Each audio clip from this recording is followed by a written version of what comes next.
Let's have you toss one for me. Yeah. See if I can catch it. Between 500 and 1,000 rounds every day. You gotta make them look nice. Yeah, I can keep climbing at age 30. And I was like, bronze is third place. And he was like, so you didn't win?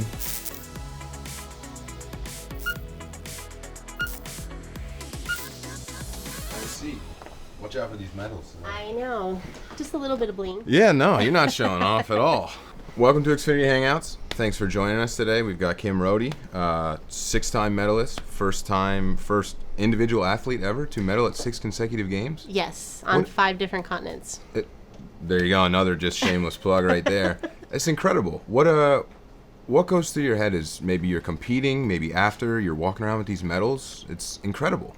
Well, I think when I'm out there competing, it's just don't miss. Okay. Don't miss. But no, it's been an amazing journey. Each one's so unique.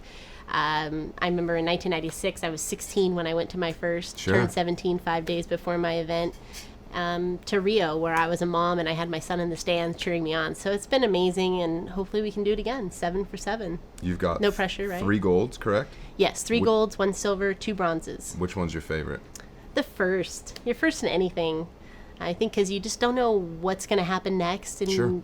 everything's new and exciting. And of course, I was 16 at the time, so we were doing everything. Sure, it was a blast. Of Unbelievable course, experience. in the United States Yeah. with the hometown crowd, it Heck was yeah. That's a lot super of fun. cool. A lot of fun. What we see these NFL athletes training, etc. What does training look like for an Olympic shooter? Lots and lots of practice. So Sure. I'm averaging right now anywhere between 500 and 1,000 rounds every day. I shoot 7 days a week. I start about 8 in the morning and I go till about 3 in the afternoon. Okay. And we lift a 9.5-pound shotgun 500 to 1,000 times every day. Your shoulders are just so strong. What shoulders? That's incredible. Yeah. 500 to 1,000 shots a day? With a 12-gauge shotgun. So we're not shooting any of the lighter or smaller stuff. We're shooting actually just your standard 12-gauge. Wow. So, again, speaking of winning everything, you won at 6 straight Olympics. You've competed in 6 Olympics. But you've said you want to do 8 or 9 more? Why not? I mean, I guess so, That's but... the brilliant thing of being a shooter. We have no shelf life. We can go for many, many Olympics. I mean, the oldest medalist in the history of the Olympics was a shooter. Oscar Swanee was 72, I think. It's incredible. When he won a silver medal in I think it was the running deer double shot team event. We don't have that one anymore. But at the end of the day, that's the great thing about our sport. It doesn't matter your size, your stature, or, how old or young you are. Everyone's on an equal playing field. And I hope to continue. I mean, LA, that's where I was going to say, it's coming up. LA That's Olympics, home. Yeah, I would love to be there with the hometown crowd. It would be so neat. But we got to get through Tokyo first. All right. Well, hey, it's next up. And if you've shown us this far, you haven't left empty-handed. Yeah, I've done okay. Sure. So, take us through here. So we're starting here in 1996, Atlanta. It's your first Olympics. Take us through... 16 years old. I was actually 16 years old and turned 17 5 days before my event at this Olympics. And what was going through your mind? Just don't miss. I don't know. I remember walking out there, and the big thing that we got was the pager at this Olympics. Everybody kind of laughs because, Pagers. the kids these days don't even know what a pager is. Sure. And they're like, what's the point of that? And you're like, no, it was so cool if you only knew. But in 1996, I remember being, extremely nervous. I remember them calling out to everyone before we went out on that final line and saying, hey, we're going live to 35 million people. Can you turn off all your, pagers Sure. and everything? And I remember all the other shooters kind of gripping their guns in terror. And in the first 5 targets, I went from first to dead last and had to work my way back up and run the rest of the round to win the Olympic gold medal. Incredible. And it was just this amazing moment. I don't think it really hit me until I got home. Sure. As to what it was that I had actually accomplished and what it meant to be an Olympian. Which one was your favorite city to compete in? Probably London, because everything was so close. You could just hop on a train and go do this or go see that, and you could see multiple events because everything was so tight. It's incredible. Can we have you put them on? Can I try Sure, one on? yeah. Why don't you try them on? Which one should I try on? Why don't you try them all on? If you're going to wear them, you might as well wear them all, right? If you're telling me to do it, I do it. Yeah, go for it. Here, let's see here. Let me get you situated. I don't know. I haven't been to the gym recently. Are my shoulders going to be They up are for this? really heavy. A lot of people Incredible. don't realize how heavy the Olympic medals really are. I don't want to mess up your M&Ms or anything. Oh, don't worry. Okay, They're you for you to ready? eat if you like them. There's some weight on there. Here, you gotta flip these around. You gotta make them look nice. Yep. It's incredible. Insane. So we're gonna wrap here with an M&M challenge. Do you like M&Ms? I love M&Ms. Can you throw and catch one in your mouth? Probably not. You gotta try it. I gotta try it. You have to. Are you gonna do it first? Sure. With the medals? With the medals? Oh, absolutely. No pressure. All right. Which color? Green? I'll go blue. Oh, look at you. Hold on, Okay. I gotta get a picture of you trying to do it. Okay, ready? Go for it. One more try. Give it a second run. Here we go. Ready? You got it. Everybody, Kim Rhode, thank you so much for sitting down with us today. Thanks for having me. Xfinity, and I hope you have a great rest of your day. Hey, Alex. Nice to meet you. Take a seat, sit down. Join us at Xfinity Hangouts. So, you're a climber. It's a new Olympic sport. You're very much into climbing. I've watched some incredible videos. I don't know how your hands aren't like falling off right now. They've got to hurt so bad. They're a little torn up. Yeah. Oh my gosh. And you read about these athletes. They train. They take breaks. You have to literally take breaks to let your skin regrow. Mm-hmm. What is Which that? is probably one of the only sports that you have to do that in. A lot of times, especially outdoor climbing, your skin ends up failing you before your muscles do, just because it's such a thin organ that we're like ripping on our fingertips all my day gosh. long, and then like muscles, usually outlast skin. To me, that sounds incredible. I get a hangnail and I'm about to cry in bed. Oh my gosh, it's the worst Hot thing stuff ever. gets really, really hot. Like if someone hands you a coffee or a hot plate, you're like, oh God, and they're like, it's not even hot. And you're like, yeah, and then 2 days later, when your skin grows back, you're like holding a frying pan. Just lose all the Yeah. nerves. It's crazy. So you've spoken about the Olympic format heading in, the scoring and everything, but you've spoken against it, saying you think there could be potentially better ways to do this. What sort of was your opinion on that? Sort of what would you do to change it? So initially, I think there was a lot of backlash from almost all of the competitors worldwide, Okay. just because combining those three disciplines is something that we don't usually do. Okay. Everyone in climbing pretty much specializes, and so it's like if you have the heptathlon in track or an all-around gymnastics athlete, they know they're doing all three, and they sort of train for all three, but we don't. We do specialize, and Got so it. speed climbing is like 100-meter dash. Bouldering would be like maybe the 400, and lead climbing is a marathon, Got and it. so as soon as we found out the format, we had to start training all three and sort of spreading ourselves out to elevate the two disciplines that we're not as good in. Gotcha. And so that was probably initially frustrating for everyone, but we also learned that being a new sport, we were only allotted 6 medals, 3 for guys and 3 for girls, Got it. and the only way to get all 3 disciplines in was to combine them, and then in the years to follow, split them. Got it. That's awesome. So what age did you start climbing at? I started climbing when I was 7. It's incredible. When you were in elementary school, maybe middle school, were there the rock climbing birthday parties? Did kids have that? Yes, Did that's you actually just- how I started. Did you just show up all the kids and you just got up there and were like flexing on them? How'd that work? Going back and forth on the ceiling and stuff. Yeah, just laughing, pointing, and just making fun of kids. Yeah. That's amazing. I mean, so you learned at a birthday party or at Yeah. the location? That was, my very first time ever was on a birthday party on like a little portable wall. And Sure. the guy who was working it was like, oh, he probably said this to everyone, you're really good. You should buy a day pass or buy a membership, like come back in. And I was like, yeah, totally. And then I started going once a month, twice a month, and it turned into like once a week, twice a week, 5 nights a week. I mean, and it's such a unique sport too because, I mean, I'm sure you met a totally different group of people. You weren't playing basketball or softball. Was it different at school? Like, did you For feel sure. In what way?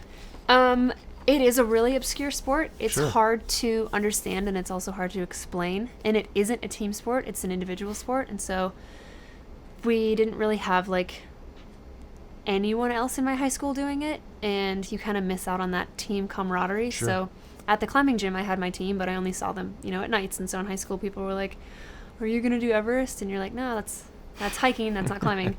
And then they're like, do you do the ones that go upside down? And Sure. it's like, yes. And it was kind of like a joke. Like Sure. it was, you like got made fun of for being the climber because it's obscure and you're like it's kind of a nerdy sport. It's But now so look at you. intellectual. Yeah, exactly. Now you're going to And represent now the U.S. so many people from my high school are like, oh, I got into climbing. And I'm like, cool, where were you guys like 15 years ago? That's Yeah, I would great. have loved to show you when, Yeah. when I was 7. That's crazy. So you've also spoken about this Taylor Swift concert. Mm-hmm. Break this down The for us. We need to infamous. know. So when I first heard that climbing was going to be in the Olympics, I think it was 2012 when they announced it. And at that time, I was already hitting my peak, I thought, because the U.S. team is, the adult U.S. team right now is age 16 to 22. And then me, who's Okay. 30. So in that chunk of being 16 to 22 was like 2012, and I had like just kind of won 2 World Cups and was maybe starting to like come down on the other end of the slope a little bit. And then the infamous Taylor Swift concert, I went as a favor for a friend and drank a little, and then saw T Swift up there like shaking it hard, and was like, we were both born in 1989. I know that because that's what our album's called. Sure. And if she can like shake her head around like that at age 30, I can keep climbing at age 30. Yeah, I mean, Stopped I drinking, guess why not? Started training. Like the Sure. very next day was like, oh, diet change, back in the training program, no more alcohol, like complete 180. And so you said 16 to 22 Yeah. age range. You're not in there. No. What does that do for you, sort of, as a competitor, mentally, physically? Mentally, I feel like it probably puts me at a little bit of an advantage, Okay. just because I've been doing it for so long. Sure. I won my first adult national championship in 2003 when I was 13. Sure. And then my first adult World Cup in 2008. Yeah. And then they made the rule that you had to be 16 to do adult. So I was you're like, the rule. Yeah. First World Cup in 2008 at 18 or 19. And so I was like in that peak age. And so doing it for so long, I've done so many World Cups and competitions that I feel like my strategy is a lot different now. And I think that experience helps a lot. But my body like bounces back a lot slower than theirs. Yeah. Like they can do several days on and several hours on. And I have to be really precise and specific with my training. Otherwise, I'll get hurt. So to wrap up here, I super appreciate you coming and sitting down with us. Do you like M&Ms? I love M&Ms. Could you catch one if you threw one up in the air? Yes. Okay. You should throw one to me, maybe. Okay. All right. Well, you try first by Okay. yourself. I'm going to snag a picture of you, see if this camera works again. I'm going to hit the mic for sure. All right, ready? Go for it. We're 2 for 2 here, gang. It's incredible. All right. Now it's my turn to throw one to you. Okay. Just not the big orange one. That's fair. Shatter a tooth. Ooh, I'm going to dodge the mic. That's it. Sports. It's incredible. Thank you so much for sitting down with us Of course. today. I hope you have a great rest of your day. Thank you. You too. Long day so far? Yeah, in the rain? No, it's been good. It's Yeah. been good. We survived. It was wet earlier. So, Jordan, I want to start here. A big fan. I want to flip the clocks back a little bit, though. Take me back to 2013. You blow that ankle out. You get Yeah. plates and screws. 4 weeks later, you're back on the mat. Not only that, you're riding, a win streak back from 2009? Yeah, it was a long time. How difficult is that? I think in the midst of it, you don't even realize that you're on the brink of doing something record-breaking. Sure. And so, like, at the time, I was just competing, and I realized I didn't want to lose. And I was trying to lay the groundwork and the foundation for what type of career and legacy I wanted to create. And I was still so young. I was, like, naive to Sure. everything that was going on. I'm just like, I'm better than this guy. There's no way he should beat me. Sure. And that's the approach I took to every match. And at that point, I was still the young up-and-comer. And so I always felt like I had something to prove. So there was no expectation. There was no pressure. And I was single at the time, right? So things were a little bit easier. I didn't have Yeah. a lot of obligations or responsibility at home. So things were different. It was a different period of time. Sure. And in 2013, you're riding that win streak. Yeah. The whole mental thing of that win streak, what does that do to you on the mat or pre-mat, maybe even more? Well, after a while, like, it starts to mess with you a little bit. But I think that at the time, you want to preserve it Sure. as much as you can. So as much as people say, "Oh, I don't care about the record. I don't even look at that stuff." Like, you think about it. Oh, heck yeah, you do. You want it, right? You want to win that MVP. You want to win that award or break that record or have your name stamped in the record books. Oh. That's the goal for every athlete. We may not think about it because we don't want that pressure and expectation to arrive, but also like naturally I expect more of myself than my fans and coaching staff expect of me. Sure. Because I'm the one that has to live with the results and the L's. That's true. So, That's yeah, the mental thing. for sure. So you have the training regimen, the eating regimen. Talk to me about this. What is life eating as an Olympic wrestler? Well, I want to have some of those M&Ms. I don't want to do it on camera though. 'Cause No, you people got are it now. You know what's funny? Did you guys see the Le'Veon Bell video that he posted Yes. on social yesterday? He was talking about like people are always expecting like, why are you on social? You need to be training. This is the same way with wrestlers. Like, what are you doing? Why are you eating that? Shouldn't you be making weight or shouldn't you be down here? Or, like, there's always these expectations. People always hold these things over your head. So I'm gonna have some of these M&Ms. I'm a peanut fan actually. That's so I'm gonna I have hate to these. ruin it for you, dog. They're pretzels. I'm gonna put these back then. How about this? You like crispy M&Ms? I've never had these. Oh. They look funny shaped though. I got this camera right here. Yeah, How about you try to toss one up in the air and catch it in your mouth, and I get a picture of it? that's my specialty. Oh, well now you got to show off. I got a mic above my head. Let's see. That's too high. Oh, Got it. I'm pretty good at this. it seems that way. See if You we think get I can more. toss one? Yeah. Let's have you toss one for me. Yeah. See if I can catch it. I can dig it. Ready? You gotta go high. Pros. All right, I got one for you. Ready? Uh-oh. Hey, let's get it. Champ. That's easy. Name a new Olympic sport. Now I can skateboarding, Crispy climbing, M&M catching. crispy and M catching. So staying on food, you're eating a bagel coming in here. You're crushing some M&Ms right now. Yeah. Maybe you played this before. You get to have a meal with 3 people you've never met, dead or alive, doesn't matter. Who are they and why? Kobe, LeBron, and Roger Federer, Okay. probably. Those 3 guys. In I what think- order? Who's the most important there? Ooh. I think they all have some sort of element of their style that I want to replicate. Okay. And so I think Roger Federer is just very smooth, clean cut, crisp, very professional. And he's at an age now, as I get older in my career, I start to look at the older guys. Like, Sure. how are they doing this for such a long period of time? Everyone wants longevity in sport, but you see Father Time gets everyone, whether it's physically or mentally. Some people don't want to do it. Some people can't do it. There are a lot of things that happen. But if you look at, we're in an era now where people are doing it for a long period of time and they're doing it at a very high level. So Sure. I think of guys like Tom Brady, Serena Williams, Roger Federer, Rafael Nadal, LeBron James, like all these guys, they're in their mid to late 30s. Freaking Tom Brady's 40. It's going crazy. He's Manny the GOAT. Pacquiao just beat Keith Thurman, right? Like, these guys are doing it at a high level. So that inspires me. I'm like, how can I get to a perspective and just a mindset where I can compete for a long period of time, feel good about what I'm doing, but also leave a legacy that's not tarnished because I overstayed my welcome. Sure. So many athletes had great careers, and then you're like I don't, no offense, but Eli Manning, let's Sure. say for example, right? Eli Manning, perfect now everyone's example. like, yo, bro, it's time to go. You got to get out of there. You gotta go, because now people the younger fans, this is all they know of you. Sure. They know the guy that can't make it to the playoffs. They don't know the 2-time Super Bowl champion. So I don't want to be that guy. Yeah. I won the Olympics in 2012. It's almost 8 years ago. Yeah. Right? So I don't want to be that guy that's, known for what he did so long ago. I want to be that guy that can continue to do it for a long time. So they inspire me. Do you want your kids to wrestle? Sure. I'd love to. I'd Yeah. love if they both wrestled. I've got a little boy, little girl. Our girl's a little tougher than our Oh, little yeah? guy. But our son, he's pretty skilled. Oh, yeah. Pretty cerebral individual. I think he'll be a good athlete. That's awesome. Um, It's crazy.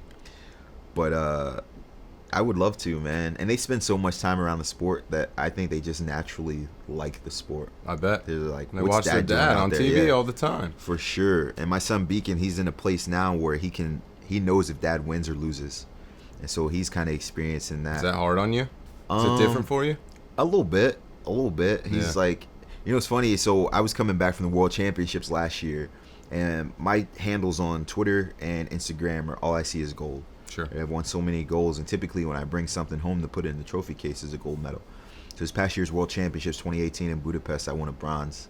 I bring it home. I'm unpacking my bags to put all my clothes back in my closet, my singlets away. I take my medal out of my bag, and I show it to my son Beacon. He's like, "Oh, Dad, can I see your medal?" So he puts it on and he looks at it. And he's like, Dad, what is this? And I was like, that's called bronze.